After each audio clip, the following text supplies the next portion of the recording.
In this episode, discover the real reason why people deny Allah. You know, people complain that us atheists only respond to Christians and never Muslims.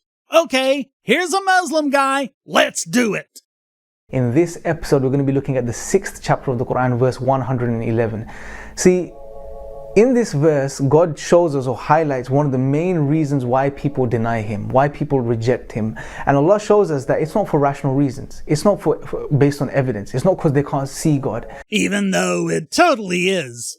This is just going to be another excuse, isn't it? I'll admit I don't know the Quran like I know the Bible, but I can predict that this is going to be one of those the fool says in his heart no God kind of situations.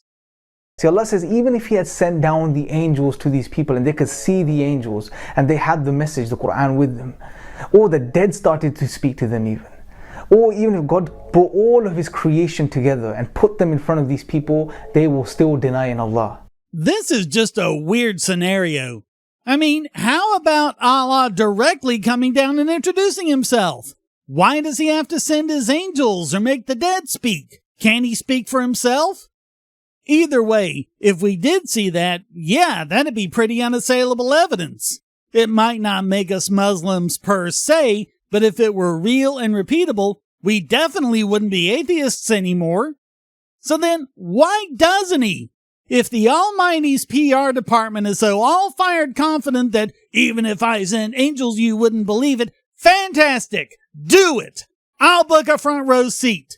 Come on! Drop the angels! Drop one angel! Hell, drop a memo! The bar is low! At this point, I'd accept a voicemail. But instead, we're told the infinite, all-knowing, all-powerful, ever-present creator of reality is basically running the world's longest I could prove it but you just whine routine. That's not omnipotence. That's cosmic stage fright. At this point, even Bigfoot has a better track record of showing up on camera. And everyone's just expected to applaud some guy for announcing proof. Oh, I totally have tons. Buckets. But asking for any of it only proves you don't deserve it. My dude, that ain't theology. That's the kid saying his girlfriend lives in Niagara Falls and we wouldn't know her. If the divine all-powerful universe maker has something to show, bring it on. Otherwise, it's just childish deflection. And these people of this are ignorant. See, the reality is, brothers and sisters, that most atheists are not denying God based on rational reasons. Majority of the cases. And I've seen this through experience. I've spoken to many atheists and we get to the point in a discussion where they can't defend their position rationally anymore. I love to hear you elucidate that.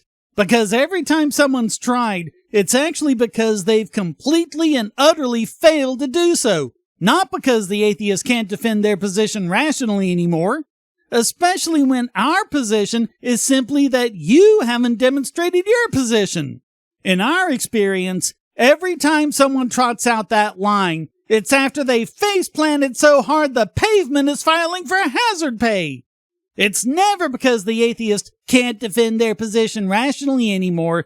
It's because the theist ran out of arguments somewhere between and well, and decided to declare victory by narrator fiat.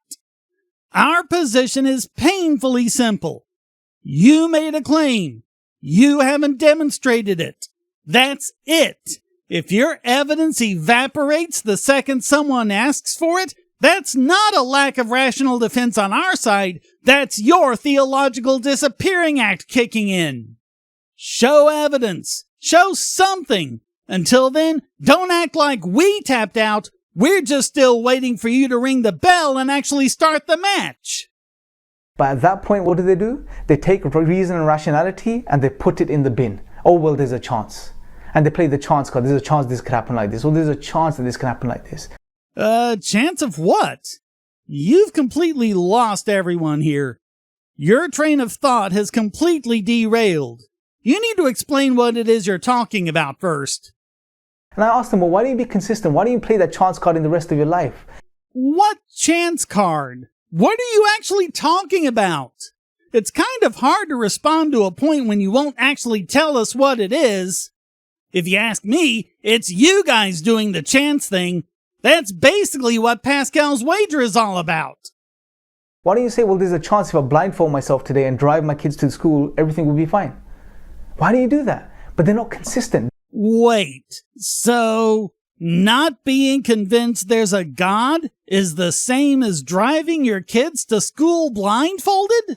Because epistemic uncertainty about metaphysics is totally the same as imminent death or brain trauma. Makes perfect sense.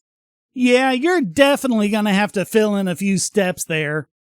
They won't do that. Only when it comes to God. In what way are we doing this at all? You never explained that. This has got to be the weirdest gotcha I've ever seen.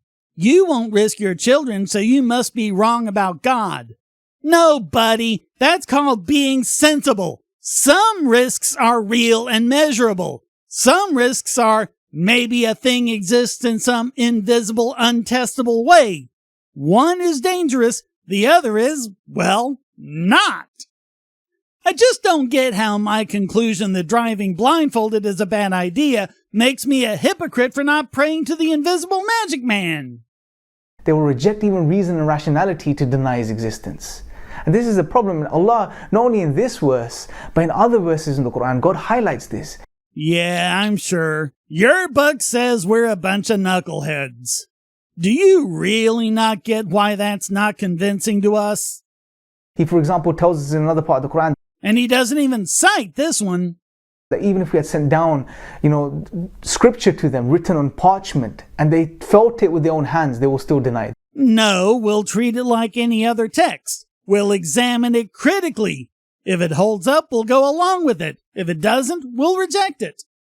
And by the way, what does being written on parchment have to do with anything?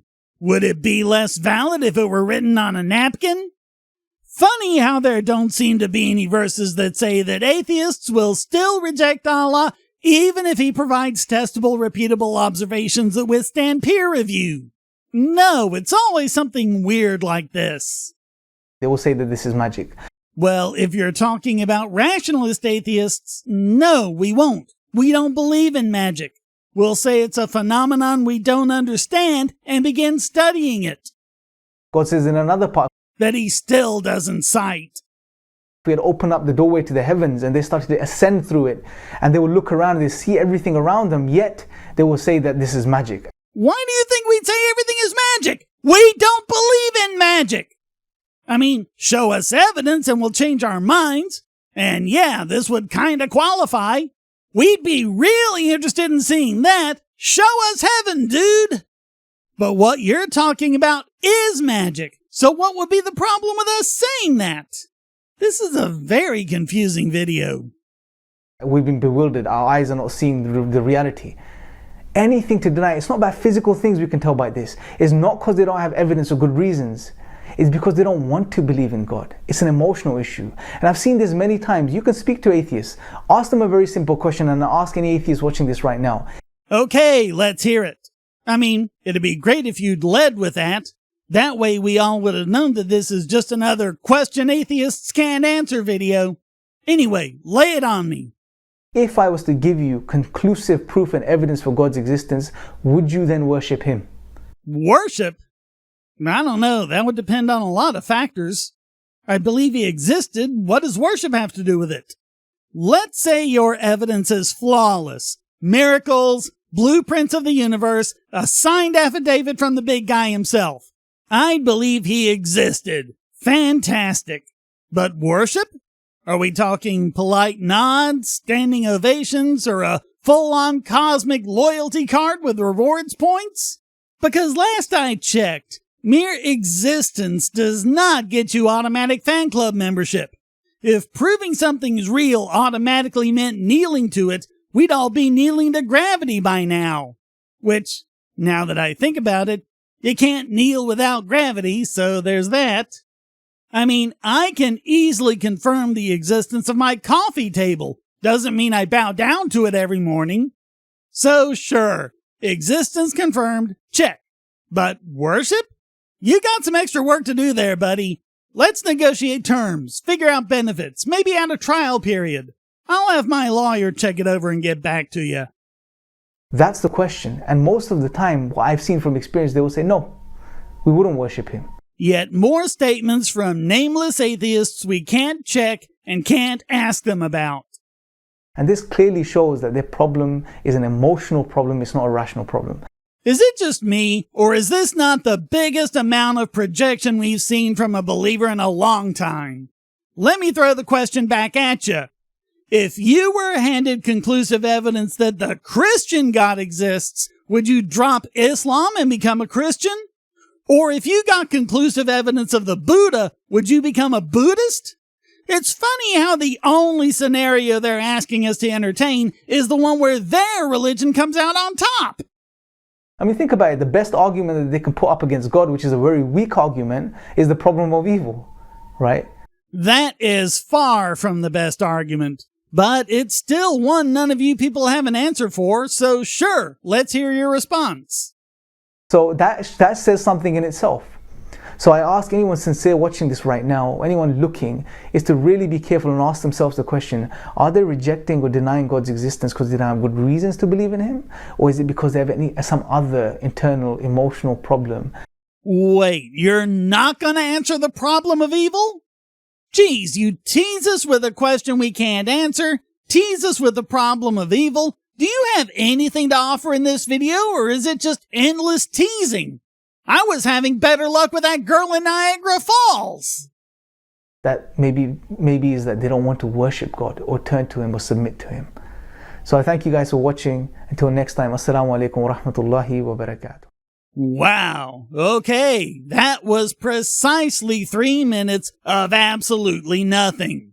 All I have to say about this guy's video is, at least it wasn't longer. So thanks for watching. Please hit like and subscribe, leave a comment, and go to donate.bogosity.tv to keep me doing what I do. And check out all the great content here, like this video selected just for you.